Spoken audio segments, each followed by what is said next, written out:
G'day guys, Justin Brown from IdeaPod here. I think one of the most common pieces of advice that I hear all the time is that for someone else to love you, you've got to truly love yourself first. But this is one of those pieces of advice that is very easy to say, but it's very difficult to put it into practice. The reason it's very difficult to put into practice is because we are conditioned in society to seek our validation from other people. We are conditioned to try to seek the love of someone else before we can actually generate that love from deep inside ourselves. So in this video, I'm going to share 5 powerful exercises I've developed so you can break the habit and start to truly love yourself first. In order to share those 5 powerful exercises, first I'm going to turn to the wisdom of the shaman Huda Yande so that he can help us change the game and understand exactly where it all comes from, why society has programmed us to seek our validation from other people so that we can then start to turn it around and start to truly love ourselves first. I recently put together a free masterclass on IdeaPod on love and intimacy with Huda Yande. It's one of our most popular masterclasses. In this masterclass, Huda Yande explains exactly why the most powerful relationship that you can have in life is the relationship that you've got with yourself. If you do not respect your whole, you cannot expect to be respected as well. Don't let your partner love a lie, an expectation. Trust yourself, bet on yourself. This is me. This is who you are. If you do this, you will be opening yourself to be really loved. It's the only way to find real, solid love in your life. Huda then goes on to explain there's a very good reason why you should focus on this relationship that you've got with yourself. Remember that the kind of relationships you will materialize, manifest in your life are exactly the externalization of the relationship you have with yourself. Your love relationships are a reflex of your inner relationship. Learn to be loving, supportive, respectful to yourself, and you will materialize the same quality in your relationships. I think the reality is that learning to love yourself is very difficult. The reason it's very difficult is because we grow up in a society that has so much emphasis on finding the perfect relationship. We've got all of these Hollywood movies that we grow up with that emphasize the perfect love, and we end up being conditioned that the way to truly find ourselves, the way to truly feel at home with ourselves, is to find the perfect mirror of ourselves out there. In the masterclass with Huda Yande, he shares a really powerful exercise at the start that he kind of closes out with at the end that helps to flip this all around. So I encourage you to click on the link in the description and take the masterclass for yourself. I don't want to reveal the exercise because I want it to have its full impact on you. But what I've decided to do in this video is to share my 5 exercises that I've developed as a spin-off from all of this in my own journey in learning to love myself. You see, in my case, I've learned that loving myself is not a perfect state. It is not a condition that I need to arrive at. Rather, it's a habit. It is a practice. I need to continually do things like what I'm about to share with you every single day, over and over. Learning to love yourself is kind of like a muscle where you need to go to the gym every day. You need to break down that muscle, reconfigure it so it grows back bigger and stronger. That's what loving yourself is all about. So now I'm going to share the 5 powerful exercises that I've developed as a spin-off from this masterclass. The first exercise is to embody the codependent person. Now, you do this as soon as you really recognize that you are starting to need the love of someone else in your life. It could be an ex from your past, it could be your current partner, but it's when you start to feel that you really need that love and validation from someone else. Now, what you do is you go in and look into the mirror and you start really doing the opposite of what you think you should. You start embodying the codependent person. So you look in the mirror, look at yourself directly and say, you are weak without the love of this other person. You are nothing unless you can get that love from someone else.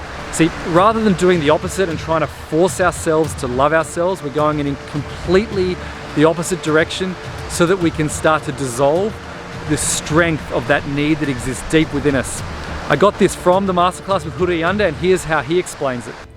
Go to the front of the mirror and say the same to yourself. I cannot live without myself. I am so important to myself. I love myself so much. I need myself so much. Try this exercise to bring yourself to the center after you play with the same character. First you play your whole projection with all your energy without fighting that.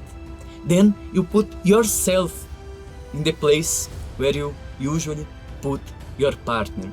This way you start shifting something inside your consciousness.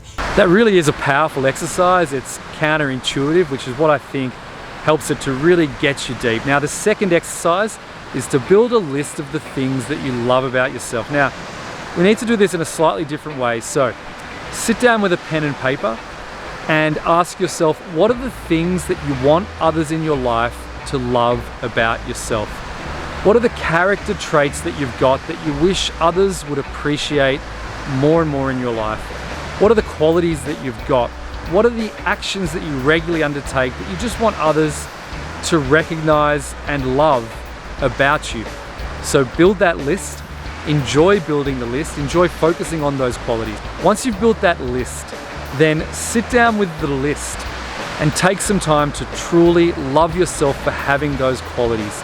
Take some time to truly love yourself for those character traits that you've managed to build up in your own life. Now, by doing this, you're creating the habit of learning to appreciate the qualities that you've got without needing other people to appreciate it so that you can feel that validation. Now, the third exercise I've developed is something that you won't really find in the literature on self-love.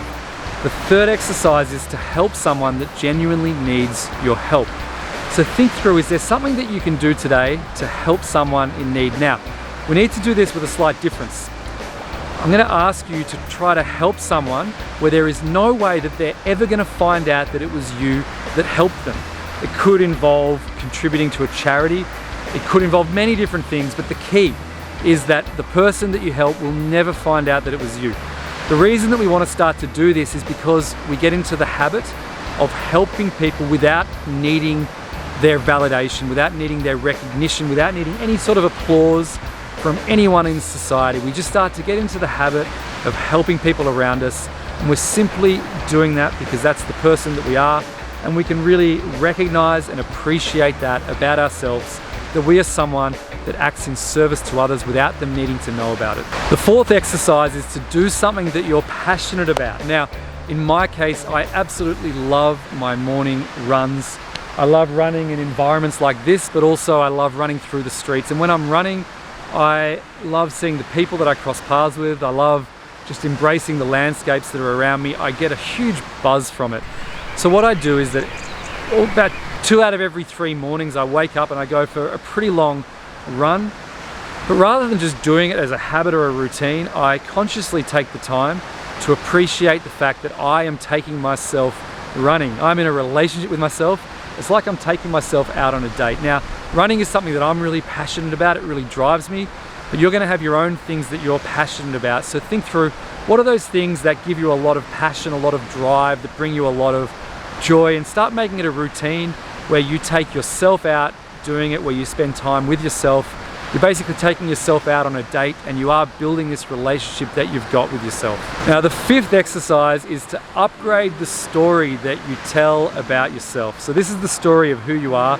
If someone was to ask you for 5 minutes to explain who you are in this very moment, what is the story that you would tell? Now, I recommend taking some time out and writing a few pages of notes and telling yourself this story.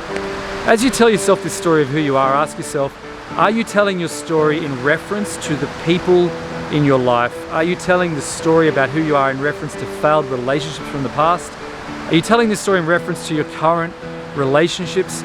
Or are you telling your story in reference to the relationship that you've got with yourself? Now, there's nothing wrong with understanding the story of who you are in reference to the relationships that you've got. In my own case, if I was to tell you the story of who I am, I would be referencing the relationships I've got with my family members, with my close friends, with my loved ones. But there's a difference. In the story that I tell about my relationships with others, I am a sovereign being. I have all of the power deep within, and my power doesn't depend on other people in my life. I've been very fortunate to have spent a lot of time in developing this relationship with myself, so I built up my sovereignty.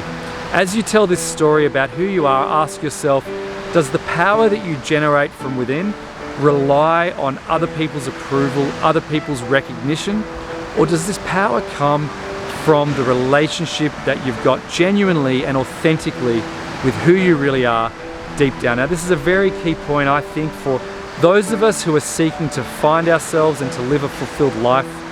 It's essential that we arrive at a place where we have sovereignty over who we are, and that comes from the story we tell about ourselves. I'm very lucky that I've partnered with the shaman Huda Iyander, and I've learned directly from him in how I can build this relationship with myself. I'd like to invite you to join us on this journey. The best step you can take is register for this free masterclass on love and intimacy. If you like this video, please do give it a thumbs up. It helps to drive through this YouTube algorithm and get this content in front of more people that may benefit from this video. I would love to know, what are the exercises that you can recommend to others so they can also start to love themselves? Share that in the comments below. And of course, if you want to see more videos from me, subscribe to this channel. Thanks for being here. See you in the next video.